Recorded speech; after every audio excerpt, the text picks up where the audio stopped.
In this video, we're going to talk about heredity. So we will be performing a couple of tests that will test the ability for us to taste PTC or phenylthiocarbamide. This substance is a bitter substance that can be found in coffee, Brussels sprouts, and it is a genetically the ability to taste this PTC is a genetically inherited trait. So the persons who are able to taste PTC, they have inherited the genes from their mom and dad. This ability to taste is not found in everyone in the population. Around 75% of the population can taste PTC, while others doesn't. And at some point, this trait, it is important because apparently it provides some advantages like being able to taste bitter substances that can be potentially poisonous. So in genetics, we have these versions of a gene that are called alleles. And they can be combined, and then based on this combination of alleles is whether you will be expressing a trait or not, or showing that trait. So in the ability to taste PTC, so if someone has this allele with capital letter, this will be dominant allele. And what it means that if someone inherits this from the mom or the dad, this person will be able to taste this phenylthiocarbamide.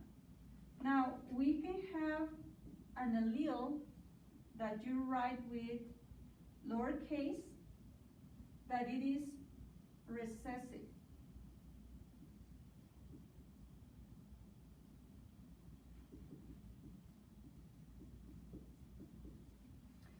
So someone that has recessive traits or alleles, they have to inherit from the mother and from the dad these recessive alleles in order to express the trait. Now, in the case of the PTC, someone who has two recessive alleles won't be able to taste PTC. But if you have only one recessive allele, like this, and this dominant, you will be capable of tasting PTC. So this is a condition known as heterozygous. Because whenever you have two different alleles, this will be heterozygous. Now you can be homozygous dominant, in which you have both dominant alleles, and of course you will be able to taste PTC. Or you can have recessive,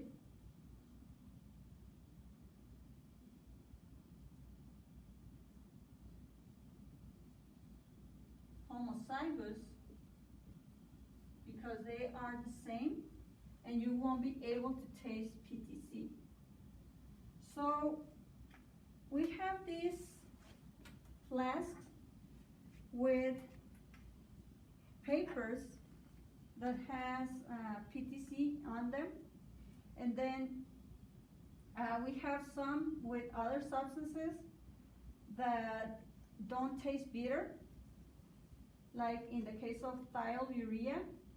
And then we have a control in which you don't have any type of molecule that you can taste. And then we have this other one that is sodium benzoate that doesn't taste bitter. So it tastes like salty. So when you are tasting for this, you just have to basically give one of these to the person so that the person will put it in their mouth and then they will tell you what is that apparent taste that you're giving to them, and you don't have to let them know what are you giving to them. So you just have to take out the paper from the little container, give it to the male person, ask it to taste it for 10 to 15 seconds, and then the person will spit it, and then ask, okay, what was the taste that you will be able to detect? So the reason for us to have different papers is just to test the ability also to taste other things like salty, and the ability to taste for bitterness, or the ability to not detect any taste in the case of the one that it is the control. I already know that I am a taster for PTC, that's why I'm not going to do the test, but that's how you do it. Now for the other test for heredity is the color blindness test. In this case, you use this chart, which is the Ishihara's test, and in this little booklet we have these figures with different colors. So in this case we have a circle that it is a green circle with this number in here, that it is not with green color, it is with red color. And in this case we have orange background with green color letter or number. And then you will ask the person that you suspect that is colorblind to read those numbers for you. Okay? The color blindness, it is also an inherited trait, but this color blindness gene, it is defective in the X chromosome. So this is a sex-linked trait. And in the case of the PTC taste, it's found in the autosomes. So in the chromosomes that are not the sex chromosomes, like the X or the Y. Now, basically for this test, you ask the person, you can keep the chart for the person, and then you just can scroll through the pages and ask them randomly, or you can have the person to grab the chart for you, and then ask them to scroll through the pages, and then, okay, tell me what do you see inside the circle. And if the person is colorblind, color blindness can be for either green or red color. The person won't be able to tell what it is within these circles. Now, in the case of children who still don't know their numbers, you can have alternative other figures, like in this case, that you have a wiggly line that you can kind of follow with the tip of the pen, or ask the person to follow from this X mark to this other one to see if the person is capable of detecting the color line within this background. And so this is the Ishihara's test. I'm going to explain to you how to calculate in the progeny of a couple of parents to see if they have possibilities to have a colorblind son or daughter. So in order to calculate possibilities in simple trait genetics, you can use what we call the Punnett square, in which you have a square of 4 by 4, and you can plot the paternal genes on one end of the square and the maternal genes on the top, or you can interchange them as well. So in the case of the paternal genes, let's think that this dad has a normal X chromosome, which is this. And then it will have the Y, which it only determines the sex of the progeny. But in the case of the maternal genes, you have a mother who has a normal X chromosome. So you put for writing the abnormalities within the chromosomes, use superscript H or whatever trait you're looking for. In this case, for normal color vision will be H on the top of the X chromosome. And then on the other X chromosome, the female has lowercase b, which is the defective gene for color blindness. So XH equals normal X chromosome.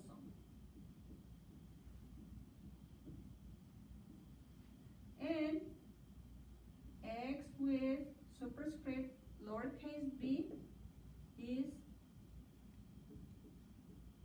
color blindness gene. So all you have to do is to combine the maternal and the paternal chromosome in each of these squares so that you can come up with a percentage for the possibilities of having colorblind son or daughter or in general progeny. So if you combine this chromosome from the mom and the dad, you have this genetic combination. So this will be a female because he has two X chromosomes, and this will be non-colorblind because he has both normal X chromosomes. If you combine these two, you will have another female, and she will be known as carrier. So it will be non-colorblind, and will be called carrier.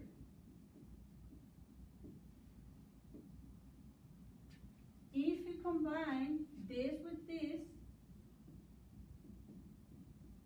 you will have a male, and he will be non-colorblind.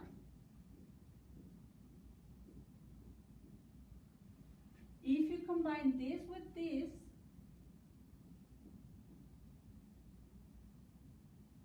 this will be a male,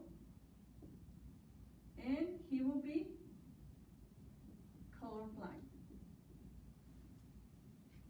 So you can tell based on this that out of the 4 siblings, 25% has a chance to be colorblind, and you expect only to be the male, or one of the 2 males, or 50% of the males. Why? Because males have only one X chromosome, and as long as they inherit this recessive defective gene, which is for color blindness, so you will have color blindness in the male. But in this case, this male is not because he has this normal gene. So this genotype that we call the way that we write the chromosomes will lead to color blindness. Now, in females, whenever they have this combination, this will be carrier, but it will be non-colorblind because she has the other normal chromosome for compensating for the defect, and only females who have this genotype, which will be homozygous recessive, will be colorblind. In this case, we don't have the possibility for having a female that it is colorblind because the paternal gene, it is not defective, it's normal. If this was like this, then this female will be colorblind and not a carrier. Okay, so that's very rare to happen. but it can happen. Sometimes some females very rarely can be colorblind because the father and the mother both are carrying this recessive gene. And this is all for inheritance.